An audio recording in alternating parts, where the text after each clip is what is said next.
Vejamos agora outra versão desse experimento chamado o apagador quântico de efeito retardado.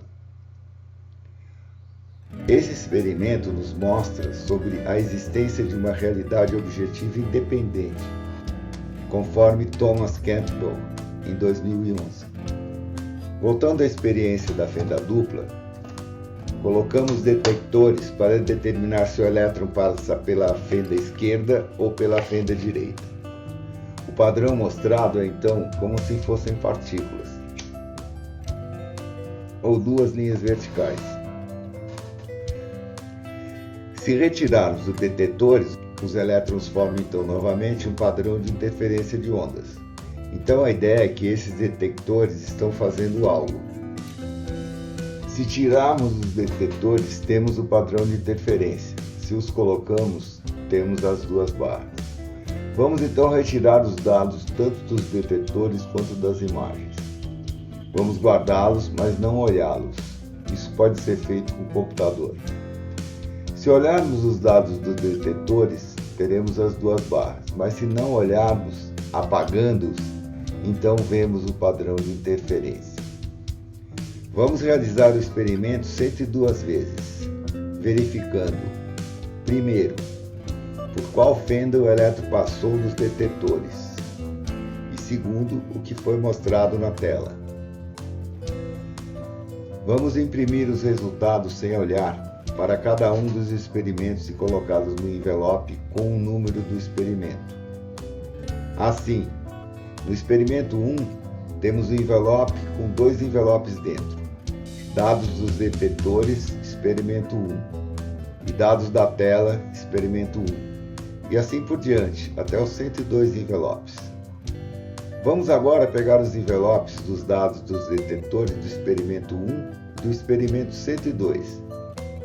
Se olharmos, vemos os valores dos detetores e das telas, que aparecem como partículas, ou duas linhas.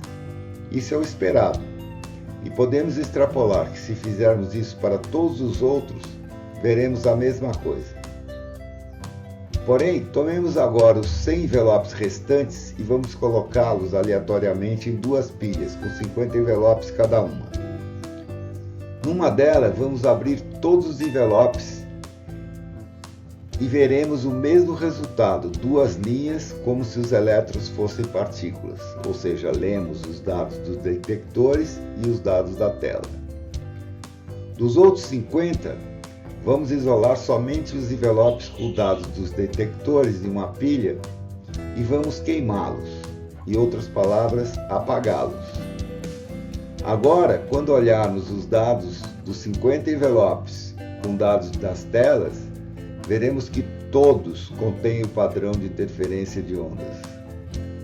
Por isso, esse experimento é chamado de apagador quântico de efeito retardado. O que acontece? Quando realizamos o experimento a primeira vez, tínhamos, quando não observados os dados dos detetores, os elétrons se comportavam como ondas, mostrando o padrão de interferência na tela. E quando observados os dados dos detectores, os elétrons se comportavam como partícula, mostrando duas linhas na tela. Bem, o mesmo aconteceu quando, retardadamente nesse caso, após um ano, depois que os 102 experimentos foram realizados, o mesmo aconteceu. Só que desta vez, no instante da observação de dados. Como vimos, quando abrimos o conteúdo dos detetores, em todos os casos os dados da tela mostravam duas linhas, ou seja, os elétrons se comportavam como partículas quando observados. Quando queimamos os envelopes dos dados dos detetores, dos outros 50 envelopes, todos os dados da tela mostravam padrões de interferência, ou seja, quando não observados, os elétrons permanecem como ondas. A explicação de Campbell é de que, ao contrário do que pensamos, não vivemos numa realidade única e objetiva como acreditamos, e está enraizado em nossa cultura. Pois dessa forma, o que acontece não faz nenhum sentido, pois somente quando observamos é o que aconteceu ou está acontecendo se modifica. Se considerássemos uma única realidade, todos nós compartilhássemos, os resultados do experimento seriam o mesmo, todo o tempo, independentemente se alguém observasse os dados ou não. O que temos, ao invés disso, é uma realidade totalmente independente, ou uma realidade subjetiva, que é única para cada indivíduo ou cada observador, e baseia-se em sua própria observação. Imaginemos que copiássemos os dados dos 102 experimentos e enviássemos para 10 pessoas diferentes, que observariam ou não os dados dos detetores na ordem que escolhessem. E os resultados seriam então coerentes para cada um deles, não interferindo uns dos outros.